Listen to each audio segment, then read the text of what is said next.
Hello, I'm Amber Huntley. And yes, I've written a paper on aspartame. But more importantly, the real story here is about how industry shapes public opinion, scientific research, and governmental policy regarding nutrition.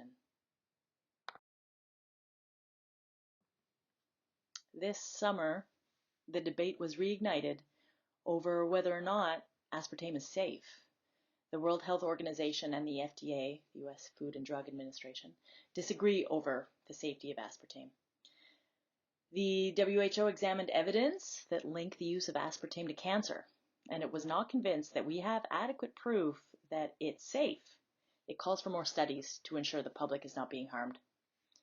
It's deemed aspartame a potential carcinogen, officially, in its report.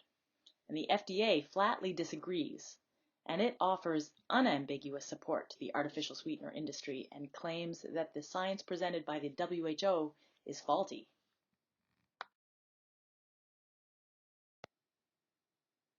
In case you don't remember, the FDA is our regulatory body here in the United States. It's responsible for protecting our health by regulating drugs and food supply here in America.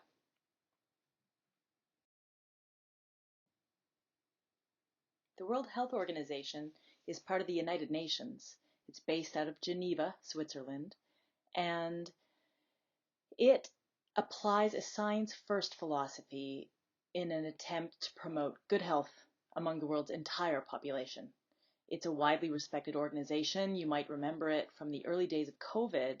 It was a very useful resource when few of us knew anything about what was going on during the pandemic. Anyway, back to artificial sweeteners and aspartame. The WHO says it may be carcinogenic, so buyer beware. The FDA says it's fine. Go ahead and drink up to 20 bottles of Diet Coke, no problem. That doesn't exceed your daily intake. Here are some facts about aspartame. It was approved by the FDA in 1981. You might remember watching that YouTube video in nutrition class about its controversial approval. As of last year, the artificial sweetener industry amassed over $7 billion US. $5 billion of it comes from the diet beverages alone. It was invented in the 1800s, but only got popular in the 90s. Despite being around since the 1800s, aspartame only really took off in the 90s when low-calorie diet foods became popular. They became considered the healthy choice as the public started to be wary of sugar and the health impacts of sugar in their food. Artificially sweetened foods really made lots of money in these last few decades. Just last year, $5 billion for the artificial sweeteners in diet sodas alone. Considering how much money they have to make, it's not a surprise that aspartame was really troubled by the WHO's findings and its report linking it to cancer. But not only that, the WHO released a second report with more bad news for aspartame. Unfortunately for aspartame, the evidence seems to show that it might actually lead to weight gain. That's bad news, considering the grave implications and potentially disastrous impacts these WHO reports could have on the diet food industry. It was no shock when later this year the news hit.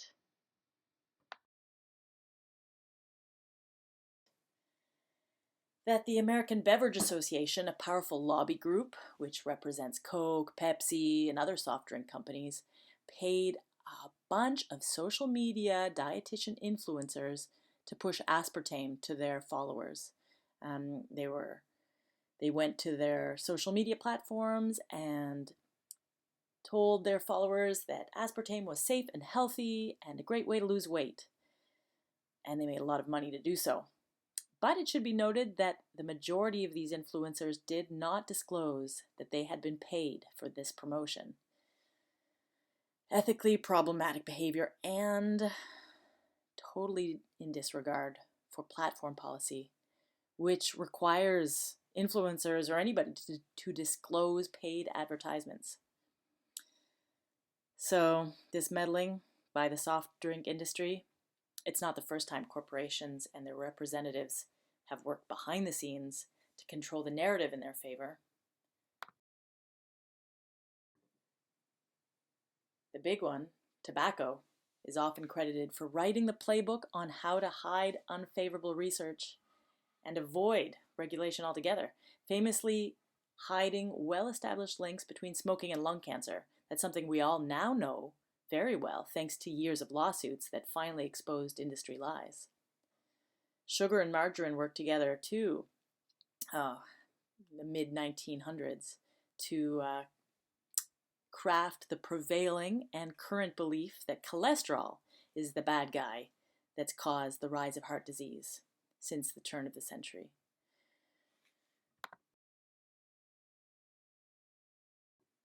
It was uncovered that the sugar industry paid Harvard scientists to produce favorable evidence that they could use in their smear campaign against cholesterol to shift the blame away from themselves.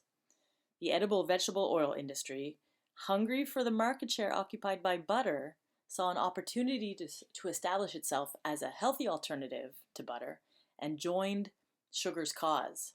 And so those two together, sugar and margarine, really were able to shift the whole narrative in that campaign against butter.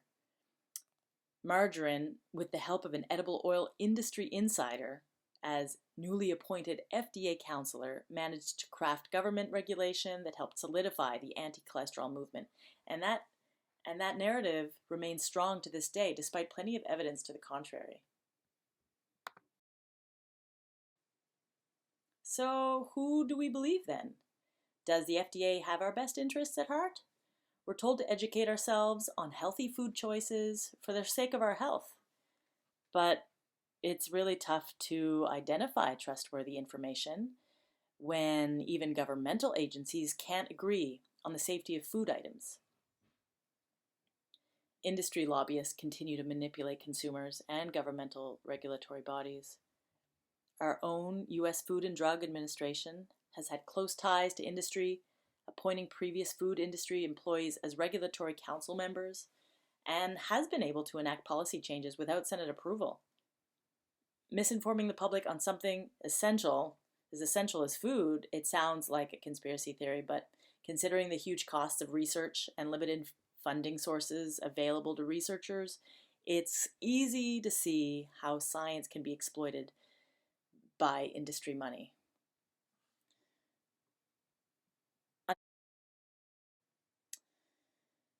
But in closing, I'd like to add to our mistrust, unfortunately, by presenting a list of the former FDA commissioners who have gone on to work for drug companies and who are now paid by industries that they used to regulate.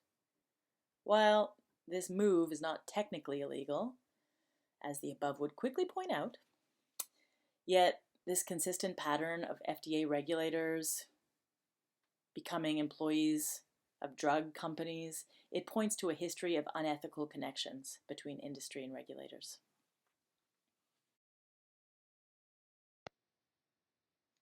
Thank you for listening to me present my exploration of aspartame as a case study of how industry shapes our understanding of nutrition.